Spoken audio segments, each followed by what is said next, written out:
Voltamos, gente. Vamos lá, então. Continuando, estamos falando sobre Karl Marx.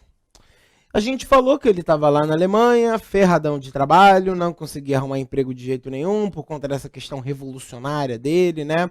Ele vai escrever muitos artigos criticando o próprio governo prussiano, né? Não só o prussiano, mas todos os outros, né? Justamente pela forma como esses caras tratavam os trabalhadores. Esse trabalhador industrial, ele vai ser chamado de proletariado ou operário. Tudo bem? E aí ele vai conhecer o Friedrich Engels, né? O Engels, ele é meio contraditório, né? Porque ele era um burguês, né? A família dele tinha dinheiro pra caramba, mas ele, burguês, de dentro da sua vida de classe elitizada, percebe o quão injusto é a forma como os seus próprios trabalhadores, né? No caso da empresa do seu pai, eram tratados, né? E aí, as coisas que os caras eles vão analisar a princípio, né? E o Karl Marx ele tem argumentos mais que suficientes para analisar essas coisas, porque ele, além de jornalista, era economista e historiador, né? É a natureza do trabalho. Então eles vão ver as diferenças ao longo dos tempos que esse trabalho vai ter. Tá? Na nossa primeira aula de sociologia, ou na segunda, agora não estou lembrado, a gente falou muito sobre isso. Tá? Mas agora a gente vai pincelar também, mas lá na outra aula ficou um pouco mais específico. Tá? Na natureza do trabalho, pessoal, ela sempre esteve ali determinando, né, que houvesse uma razão, uma relação de exploração entre o patrão e o empregado, tá? E por que isso? Olha o nome da ideologia, olha o nome do sistema econômico, capitalismo. Vem da palavra capital, mas não é capital de país, né? Ah, capital de São Paulo? Não, não, não. É de capital de dinheiro. Então, o capitalismo vai se levar por uma questão. Qual é a essência do capitalismo? O que ele quer? Ele quer ganhar dinheiro. Não importa como que esse dinheiro vai vir. Não importa quanto que o cara vai ter que trabalhar. Não importa o quanto que ele vai ter que se doar, né? E aí isso, pessoal, vai acabar gerando o que o Karl Marx chama de alienação do trabalho, tá? O que seria essa alienação do trabalho? Seria o fato de que os trabalhadores, eles vão trabalhar, né? Mas que esse trabalho não vai ser o suficiente para gerar uma satisfação. Nem uma satisfação de felicidade, nem uma satisfação de realização financeira, né? O Karl Marx ele cria ainda lá no Manifesto Comunista a sua obra uma outra questão, né? A questão da mais-valia. A mais-valia, pessoal, ela abordava que, por exemplo, é injusto eu ser um engenheiro e trabalhar na Lamborghini, né? Mas eu produzo, vamos lá, na Lamborghini, uns 2 carros por mês.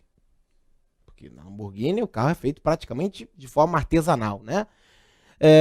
Será que no final do meu mês de trabalho eu vou ter dinheiro para comprar uma Lamborghini? Será que o engenheiro ele tem dinheiro para comprar produto lá onde ele trabalha, que ele faz, que ele cria, tá? A mais-valia, pessoal, ela pode ser somatizada a essa alienação do trabalho, né? A realidade de vida do proletariado do século XIX na Europa e no mundo inteiro, pessoal, ela era triste. As pessoas morriam fácil por conta de doenças respiratórias, porque elas não conseguiam descansar, porque elas não tinham dinheiro para comprar comida direito, tá? A exploração do trabalho, ela era muito persistente, né? E o Karl Marx, ele ainda diz que o capitalismo, ele ainda vai se dar bem, ele vai se pautar por uma questão muito difícil de fazer o proletariado compreender. A questão da consciência de classe. O que é uma consciência de classe? É eu ser um operário do século XIX e eu lutar pelos meus direitos. Vamos lá. Qual é o valor do meu trabalho? O valor do seu trabalho é 2 shillings por dia, o dinheiro da Inglaterra lá no caso. Não, eu não acho justo não. Não acho justo porque eu trabalho com o meu corpo, né? Eu saio de casa às 6 horas da manhã, volto para casa às 8 horas da noite, eu não como o dia inteiro. Não tem esse negócio de horário de almoço lá na primeira e na segunda Revolução Industrial, não, viu? Esse negócio de horário de almoço, férias remuneradas, final de semana, isso é coisa muito moderna, galera. No Brasil, até a década de 1940, trabalha-se de segunda a segunda. Não tem esse negócio de final de semana. Não tem esse negócio de férias, de 13º, licença médica. Se você for para o médico porque você se machucou ou está doente, lá no começo da idade contemporânea, é capaz de você, quando se recuperar, voltar para o trabalho e não ter o seu trabalho lá. Que você não tem nenhuma lei que te sustente. Mas o capitalismo se pauta por uma questão bem interessante. Coloca a mão bem no fundo da sua consciência e responda para você mesmo. Você quer ficar rico? Se você falar que não, você é muito hipócrita. Porque no fundo, todo mundo quer. Tá? E aí é o seguinte. Como que você fica rico? Trabalhando. Tem que trabalhar mesmo, tem que se dedicar, juntar o dinheiro, chegar cedo no trabalho, não importa o quanto você trabalhe, não importa o quanto você se doe, no final das contas você tem que trabalhar. Só que, pessoal, quando a gente fala de rico, a sociologia estuda isso, inclusive, né? Quando a gente fala de rico, de elite, de alta classe, a gente está falando de um clube muito fechado. Tá? Um clube tão fechado, inclusive, que os chamados novos ricos, as pessoas que conseguem por herança ou porque trabalham e conseguem chegar lá em cima, não conseguem ingressar nesse seleto grupo social, não. Tá? O rico, ele tem consciência de classe. O rico tem, de se manter mais rico.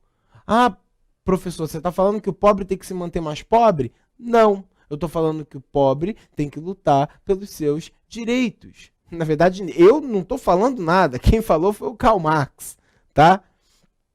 E essa questão de consciência de classe vai gerar uma ideologia, né? Essa ideologia, ela vem em pauta quando surge o livro O Manifesto Comunista, um livro escrito pelo Karl Marx ali, né, com muita influência do Friedrich Engels, né, e que vai falar de uma nova ideologia chamada o comunismo, tá? Dentro desse sistema aí, pessoal, vamos analisar melhor aí com esse trecho que a gente separou, como que o Karl Marx ele via essa questão da exploração, né, do capitalismo entre tudo. Vamos lá então. No modo de produção capitalista plenamente consolidado, burgueses ou capitalistas são os proprietários dos meios de produção. E proletários são, em sentido restrito, os operários das indústrias e, em sentido amplo, os trabalhadores assalariados como um todo. Proletário era o termo usado para nomear os miseráveis da época do Império Romano. Marx adota a palavra por conta das péssimas condições de vida dos trabalhadores sob o capitalismo. É por isso que a gente evidencia aí, né, a questão da exploração, né? Quem era o proletário? O proletário lá no Império Romano, pessoal, ele vinha abaixo do escravo lá em Roma. Você tem uma noção, tá? Era gente tão miserável que fazia o quê? Era pago pelo Estado para ter filho e esses filhos iam para o exército. E aí por isso o nome proletário, é de prole, de gerar prole, né? O Marx ele usa esse nome para citar, para fazer uma comparação do tamanho da miséria em que a galera se encontra lá naquela época, né? Vai ter também a questão do chamado fetichismo da mercadoria, né? As mercadorias elas vão chamar muita atenção e vão gerar muito dinheiro, porque certos produtos que antes eram impossíveis de se obter, agora vão ser possíveis, né? A produção industrial, ela facilita essa questão, certo? Eu não poderia, por exemplo, comprar um paletó na idade moderna ou no começo da idade contemporânea com meu salário de professor. Ou se comprasse um paletó, esse paletó, que seria muito caro, né, porque eu teria que pedir para um alfaiate fazer, eu ia cuidar dele com o maior valor do mundo, talvez eu deixaria ele de herança para os meus filhos e para os meus netos, né? E agora com a produção industrial não preciso mais disso. A qualidade dos produtos diminui, né? Se eu lá, em 1910, pedir para um alfaiate fazer um terno, não, 910 não, hoje. Se eu hoje, no século 21, pedir para um alfaiate me fazer um terno, o terno é de excelente qualidade, né? Se eu comprar um terno numa loja comum, por mais que não seja um produto barato, a qualidade é incompatível com a do produto artesanal, com a do produto do alfaiate, ok? E o Karl Marx, pessoal, para fechar, ele cria a questão de que para se obter uma sociedade perfeita, onde não há exploração, né, é necessário criar uma revolução. Essa revolução, ela deveria ser tomando as ruas, seria com combate, né? Muita gente não concorda com Marx porque, por exemplo, o Hegel ele falava sobre um socialismo utópico, né? Sobre uma sociedade tão perfeita que não poderia existir, por isso utópico. O Marx diz, não, é possível sim, mas eu não posso chegar do capitalismo para essa sociedade perfeita de maneira direta. Eu preciso cruzar uma ponte primeiro. E como se chama essa ponte? Essa ponte se chama a ditadura do proletariado. Então, de acordo com Karl Marx, há um governo capitalista, regido por uma exploração burguesa, tá? Eu faço uma revolução. E aí, o meu sistema político passa a ser um sistema socialista. Opa! Sistema socialista.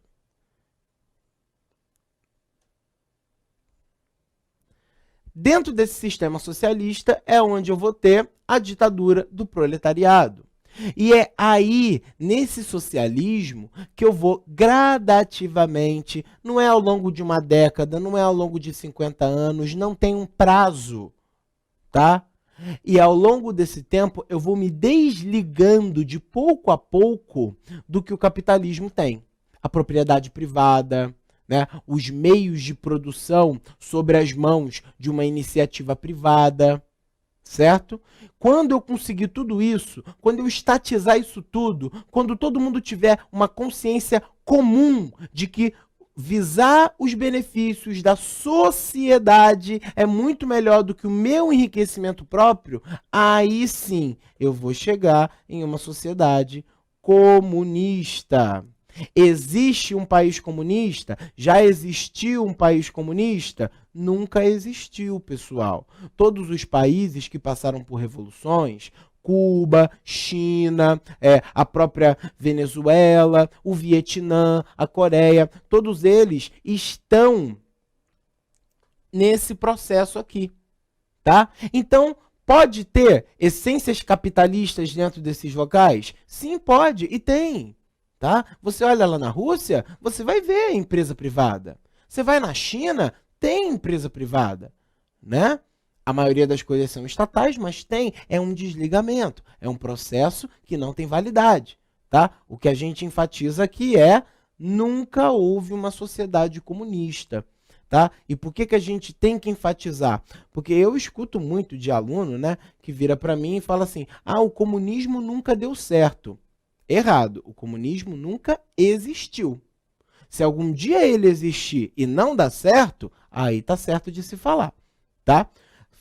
Criticar o socialismo é possível. O comunismo não, porque ele é uma ideia, tá? Ele não é um sistema de governo factual, certo?